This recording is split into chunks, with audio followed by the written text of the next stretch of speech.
नमस्कार दोस्तों, उम्मीद है आप लोग अच्छे से होंगे। अगर आप इस चैनल पर नए हैं तो कृपया इस चैनल को सब्सक्राइब कर दें, बेल आइकन नोटिफिकेशन पर क्लिक कर दें और वीडियो को लाइक एंड शेयर जरूर कर दें ताकि समय समय पर आपके समक्ष और भी बेहतरीन वीडियोस बनाने का हमें मौका मिलता रहे।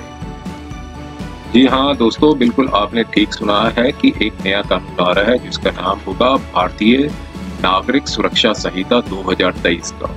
अगर ये पास बिल आता है, ये एक्ट बनता है, तो ये कोड ऑफ क्रिमिनल प्रोसीजर जो है उसका जो रिप्लेस कर देगा भारतीय नागरिक सुरक्षा संहिता का। तो इस कानून में जो चैप्टर्स हैं वो चैप्टर्स जो है वो 38 होंगे और जो मौजूदा अभी की डेट में जो कोड ऑफ क्रिमिनल प्रोसीजर में है वो जो चैप्टर है वो 37 है। और कुल मिलाकर इसमें जो सेक्शंस आज की डेट में जो कोड ऑफ क्रिमिनल प्रोसीजर के अंदर है वो 484 सेक्शंस हैं। और जब ये कानून बनेगा तो भारतीय नागरिक संहिता का 2023 का, तो इसमें सेक्शन 533 होंगे, 533 होंगे। इसमें भी जो है वो फर्स्ट शेड्यूल होगा और जो सेकंड शेड्यूल भी है इसमें। तो इसके लिए रिगार्डिंग में एक भारतीय नागरिक सुरक्षा संहिता है और एक भारतीय न्याय संहिता का है, उसके लिए हम अलग से वीडियो बना चुके हैं। तो कुल मिलाकर जो प्रोविजंस हैं इसके अंदर, जो सेक्शंस हैं, ये काफ़ी ज़्यादा ऑर्गेनाइज्ड हैं जो आज की डेट में जो एग्जिस्ट करते थे, जो कि इंडियन पीनल कोड 1860 और कोड ऑफ क्रिमिनल प्रोसीजर 1933 के मुकाबले में। तो अब रही 125 सीआरपीसी की बात जो कि मेंटेनेंस से रिलेटेड है। तो क्या ये जब पास होगा, जब एक्ट बनेगा, तो क्या 125 का जो प्रोविजंस हैं वो अफेक्टेड होंगे? तो हम इसके जो कंपैरिजन पे जाके देखते हैं पहले कि देखिए इसके जो प्रोविजंस हैं वो आज की डेट में जो एग्जिस्ट है कोड ऑफ क्रिमिनल प्रोसीजर के अंदर, वो चैप्टर 9 के अंदर डिफाइंड है, जो कि बताता है order for the maintenance of the wives, children and the parents. तो आज की डेट में जब ये एक्ट पास होगा तो ये चैप्टर 10 में चला जाएगा और जो प्रोविजंस होंगे order for maintenance of wives, children and parents. तो अब जो सेक्शन 125 है जो बताया जाता है कि, और 125 सीआरपीसी में जो भी पिटीशन डाली जाती है जो कि बताया जाता है कि जिसमें order for the maintenance of the wives, children and parents है, वो अब 144 में जाएगी जब एक्ट पास होगा। तो जो सारे के सारे जो कंटेंट्स हैं बिल्कुल वैसे ही हैं, लेकिन बस नंबरिंग का जो है वो फर्क पड़ेगा। और इसमें जो 125 सीआरपीसी के अंदर होगा वो अब अगर भारतीय नागरिक जो संहिता है, नागरिक सुरक्षा संहिता का जो एक्ट पास होगा तो इसे BNSS के नाम से अगर हम एब्रिवेट करें तो ये सेक्शन 144 BNSS के अंदर फाइल किया जाएगा। और इसमें जो प्रोसीजर जो बताया गया था वो 126 था, अब वो 125 के अंदर होगा। और जो अल्टरेशन इन अलाउंस है, जो भी मेंटेनेंस में जो अल्टरेशन होती है वो 127 के अंदर फाइल की जाती है, वो अब 146 में फाइल करनी पड़ेगी। और enforcement of the order of the maintenance है वो जो है वो 147 BNSS में होगा। तो आइए इसके थोड़े से कंटेंट्स को देख लेते हैं, ये कैसा होगा ये सेक्शन, जो कि बताया जाता है order for maintenance of wives, children and the parents का। और देखिए इसमें यही बताया है कि कोई भी पर्सन जो होगा सफिशिएंट मीन से नेग्लेक्ट करता है, रिफ्यूज कर देता है अपनी वाइफ को मेंटेन करने के लिए, और या फिर इलिजिमेट जो माइनर चाइल्ड होगा जो कि मैरिड हो या ना हो, और माइनर चाइल्ड लिखा गया है इसमें, और जो हिज लेजिटिमेट और इलेजिटिमेट चाइल्ड जो कि मैरिड डॉटर ना हो, और अगर वो अटेंड कर लेती है मेजॉरिटी, और चाइल्ड बाय द किसी कारणवश जो फिजिकल और मेंटल एबनॉर्मलिटी हो या इंजरी हो, unable to maintain himself, his father और मदर जो हैं, जो व्यक्ति के जो फादर मदर्स होंगे उसमें जो है वो जुडिशियल मजिस्ट्रेट फर्स्ट क्लास पे प्रूफ देने के बाद कि वो नेग्लेक्ट कर दिया, रिफ्यूज कर दिया है, तो वो मंथली अलाउंस जो है मेंटेनेंस का वाइफ, चाइल्ड और फादर, और जो भी मंथली रेट होगा वो जो मजिस्ट्रेट थिंक्स उनको लगेगा फिट और पे करने के लिए, तो वो टाइम टू टाइम वो डायरेक्शंस दे सकते हैं।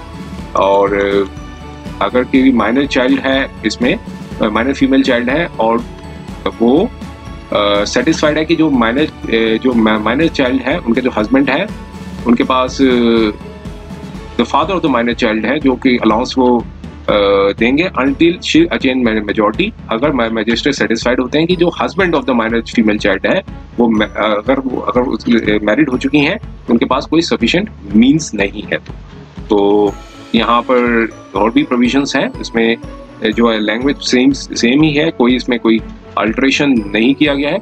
और यहाँ पर एक और प्रोविजन बताया गया है कि जो मंथली मेंटेनेंस होगा सब सेक्शन में, तो वो मंथली मेंटेनेंस होगा interim maintenance of wife, child और मदर और father and expenses of such proceedings भी बताई गई हैं, जो कि रिजनेबल होंगी और सेम देनी होगी टाइम टू टाइम जो मजिस्ट्रेट साहब हैं और डायरेक्शन देंगे। तो इंटरिम मेंटेनेंस का भी जो प्रोविजन है उसमें भी बता रखा है कि इंटरिम मेंटेनेंस जो है वो as far as possible 60 days के अंदर ही डिस्पोज कर देनी चाहिए।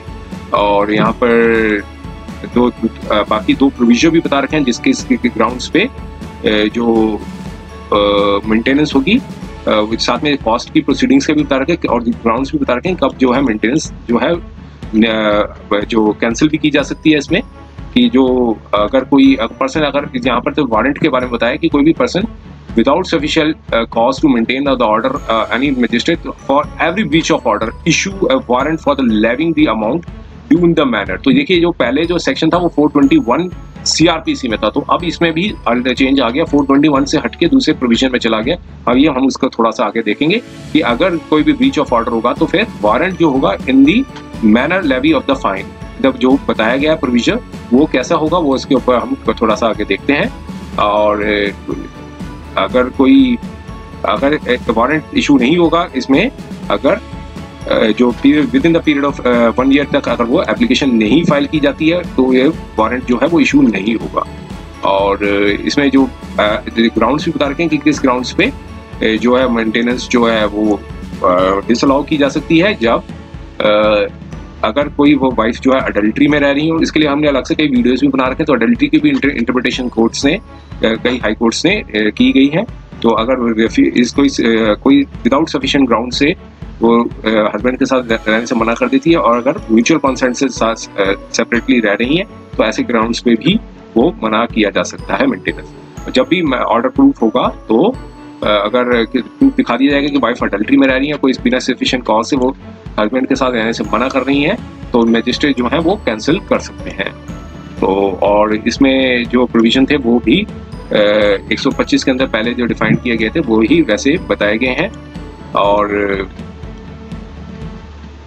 126 का जो प्रोविजन था वो प्रोसीजर का है, वो जो कि अब 145 के अंदर चला गया है कि कहाँ कहाँ फाइल की जा सकती है। अगर कहीं हस्बैंड रहता हो या फिर वाइफ रिसाइड करती हो या फिर वाइफ जो है with the mother of the eligible wife के साथ रहा हो लास्ट साइड, तो एविडेंसेस होंगे, वो सारा का सारे प्रोविजंस है वो 126 के अंदर डिफाइन थे, वो इसमें डाल दिए गए।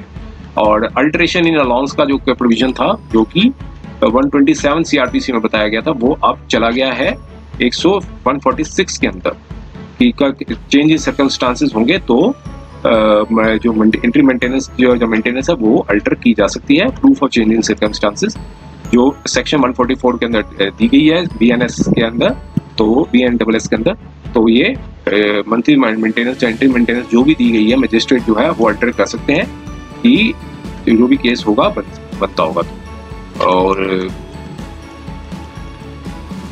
और ये ग्राउंड्स भी बता रखे हैं कि कब या तो मदर जो है वो अपना क्लेम जो है मतलब खत्म कर देती हैं, जब भी डिवोर्स हो जाता है, जब वो अपना क्लेम जो है सरेंडर कर देती हैं, तो ये भी प्रोविजन इसके अंदर बता रखा है कि मेंटेनेंस जब मंथली मेंटेनेंस होगा, इंट्री मेंटेनेंस जो अवार्ड की गई होगी 144 CRPC मतलब BNS के अंदर, तो वो डिग्री के अंदर बता रखा है। इसमें वॉलंटरी सरेंडर का बता रखा है कि उसने वॉलंटरी सरेंडर कर सकती हैं, जो भी केस होगा। अगर डिवोर्स अगर हो जाता है तो वो और अवार्ड दिया गया होगा उसे कैंसिल कर दिया जाएगा। अब इन्फोर्समेंट का जो सेक्शन था 128 के अंदर था, अब उसको 147 BNSS के अंदर डाल दिया गया है कि जो मजिस्ट्रेट की पावर होगी वो इन्फोर्स करा सकेंगे। और एक जो सेक्शन था जो बताया गया था कि plenty for the levy of the fine, तो सेक्शन 421 CRPC में था, तो वो अब चला गया है 462 ऑफ CRPC में। तो आइए हम इसके थोड़े से कंटेंट्स को देख लेते हैं कि क्या कहता है इसमें। हाँ देखिए, अब ये 462 का जो प्रोविजन है वो बताया जा रहा है कि कोई भी ऑफेंडर जो है उनको सेंटेंस की जाती है कि वो टू पे फाइन, लेकिन वो पेमेंट नहीं की गई हो तो कोर्ट जो है सेंटेंस देते समय एक्शन लेगा for the recovery of the fine. ये नया सेक्शन जो है वो जो नंबरिंग जो है वो चेंज हो गई है, जो कि पहले 421 के अंदर था और वो 462B एंड SS के अंदर आ जाएगी। तो इसमें जो है वारंट इशू होगा levy of the fine by attachment and sales of any movable property belonging to the sender. और ये दो ये इस इंग्रेडिएंट को सेटिस्फाई करना जरूरी है। और वारंट जो होगा इशू, जो कलेक्टर होंगे वो वारंट करेंगे, वारंट इशू करेंगे, जो भी जिस डिस्ट्रिक्ट में वो पर्सन रिसाइड करता है, तो authorise him to realise the amount of the arrears of the land revenue of the movable and immovable property और बोथ ऑफ द डिफॉल्टर। तो ये एक जो सेक्शन जो है वो 462 का बर्डन चला गया है। और स्टेट गवर्नमेंट जो है वो रूल्स बना सकती है मैनर पे, जो किस जिसमें वारंट जो होगा क्लॉज ए के अंदर जो बताया गया है, जैसे मूवेबल प्रॉपर्टी का ऊपर बताया गया है, वो एग्जीक्यूट करना है। और समरी डिटर्मिनेशन ऑफ क्लेम जो होगा अटैच होगा in the execution of warrant. और जब कोर्ट इशू करती है वारंट ऑफ द कलेक्टर, ये सब सेक्शन बी, तो कोर्ट जो कलेक्टर जो होंगे वो रियलाइज करेंगे कितना अमाउंट है land in the law relating to the recovery of the arrears of the land revenue से वो रिकवर करेंगे। और सच वारंट जो होगा वे सर्टिफिकेट जो होगा वो इशू होगा अंडर द सच लॉ। लेकिन नो सच वारंट जो है वो इशू नहीं होगा bye the arrest order detention of the prison of the offender. तो ऐसे में जब भी एग्जीक्यूट अगर ऑफेंडर प्रिजन में होगा तो एग्जीक्यूट नहीं किया जाएगा। Such warrant shall be executed by the arrest और डिटेंशन इन प्रिजन। तो इस तरह का कोई भी वारंट है वो ऑफेंडर के ऊपर नहीं इशू होगा। तो ये सारा जो है वो 462 जो है लीवी ऑफ द फाइन में बता रखा है, जो कि मौजूदा कानून में 421 CRPC के अंदर बताया डिफाइंड है। तो ये था CRPC से रिलेटेड जो आप BNSS में चला जाएगा 125 CRPC का वीडियो। तो ये था वीडियो। उम्मीद है ये वीडियो आपको पसंद आया होगा। अगर ये वीडियो आपको पसंद आया तो कृपया इस चैनल को सब्सक्राइब कर दें, बेल आइकन नोटिफिकेशन क्लिक कर दें और वीडियो को लाइक एंड शेयर जरूर कर दें, ताकि समय समय पर आपके समक्ष और भी बेहतरीन वीडियोस बनाने का हमें मौका मिलता रहे। समय देने के लिए बहुत बहुत धन्यवाद।